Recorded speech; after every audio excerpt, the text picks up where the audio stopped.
என் பேர் வந்து கமால் பாஷா. அலி பிரியாணி கடை வச்சிருக்கேன். கிட்டத்தட்ட 19 வருஷமா இந்த ஏரியாவில் வச்சிருக்கேன். இதுவரையும் கம்ப்ளைண்ட் வந்ததே கிடையாது. இதான் முதல்ல வேலையில பண்ணியிருக்காங்க. இது வந்து பண்ணது நான் மனப்பூர்வமாக இன்னைக்கு வெள்ளிக்கிழமை நான் போய் சொல்ல மாட்டேன் இன்னைக்கு. அதனால வேலையிலே பண்ணியிருக்காங்க. அன்னைக்கு தான் வாங்கி பொறிச்சு அந்த சிக்கனில் வந்து அதில் புழு இருந்திருக்குன்றாங்க. அதை நான் மறுக்கிறேன், புழு கிடையாது. அதில் சாப்பிட்டுட்டு அதுக்கப்புறம் இத்தனை வாங்கி சாப்பிட்றேன் யாருக்குமே கிடையாது. இவர் சொல்லியிருக்காரு. அதுக்கப்புறம் போலீஸ் ஸ்டேஷன் ஆள் வந்தாங்க, மன்னிப்பு கடை எழுதி கொடுத்தாச்சு. இனிமேல் இந்த தவறுதல் நடக்க பார்த்துக்கிறோம். அப்படியே வேலைக்கார மூலியம் தவறு நடந்திருக்கலாம், எவ்வளோ தவறு இனியும் நடக்க பார்த்துக்கலாம்னு சொல்லி போலீஸ் ஸ்டேஷன் எழுதி கொடுத்தாச்சு. அவங்களும் மன்னிப்பு கடை எழுதி கொடுத்து இனிமேல் சுத்தம் வச்சுக்கணுன்னாங்க. அதில் இருக்கும்.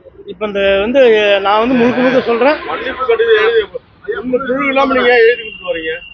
புழு எல்லாம் எழுதிக்கோ அது மாதிரி அவரு காட்டுறாரு. அவரு அதை கம்ப்ளைண்ட் பண்ணிட்டாரு. அவரு ஸ்டேஷன்ல கூட்டு போயிட்டாருங்களே. அப்ப கூட்டு காமிச்சதா நம்ம பதில் சொல்ல முடியல. அதனால பேசுங்க. இது நான் 7 வருஷமா இந்த கடையில சமைச்சிருக்கேன் சார். இந்த பாய் 10 வருஷம் 15 வருஷமா கடை நடத்திட்டு இருக்காரு. இந்த ஏரியால இது வரைக்கும் எந்த ஒரு கம்ப்ளைண்ட்டும் வந்ததே கிடையாது. ஒரு சின்ன கம்ப்ளைண்ட் கூட வந்தது கிடையாது. நல்லா இருக்குன்னு சொல்லி தான் வாங்கி சாப்பிட்டு போவாங்க. அதனால இவங்க 2-3 கம்ப்ளைண்ட் ஏற்கனவே கடையில கொடுத்ததா சொல்றாங்க. ஏற்கனவே அந்த ஆபீசர் எடுக்கலைங்கிறக்கா இந்த கடைக்கு பாதகம் பண்ற மாதிரி சொல்றாங்க. இந்த கடையில எந்த விதமான பாதிப்பும் கிடையாது. வாங்கி கொண்டு போய் அவங்க 4 வருஷமா அந்த கடையில வாங்கி சாப்பிட்டுக்கிட்டு தான் இருக்காங்க. 4 வருஷமா அவங்க எந்த கம்ப்ளைண்ட்டும் இது வரைக்கும் சொன்னது கிடையாது. புகார் கொடுக்கறதுக்கான காரணம் என்னமா?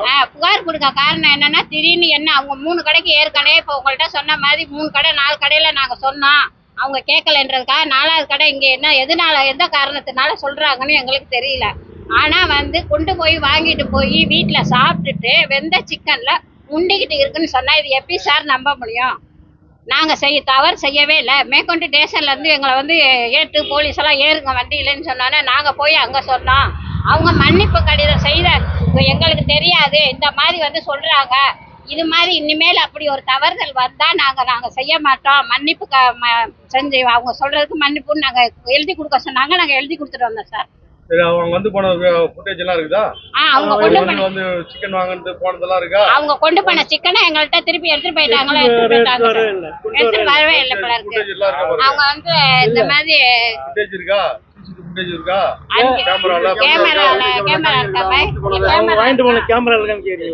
இதனால இந்த கடையில வரைக்கும் நீங்க தயவு செஞ்சு எங்களுக்காக இந்த கடையில எந்த ஒரு இதுவும் கிடையாது.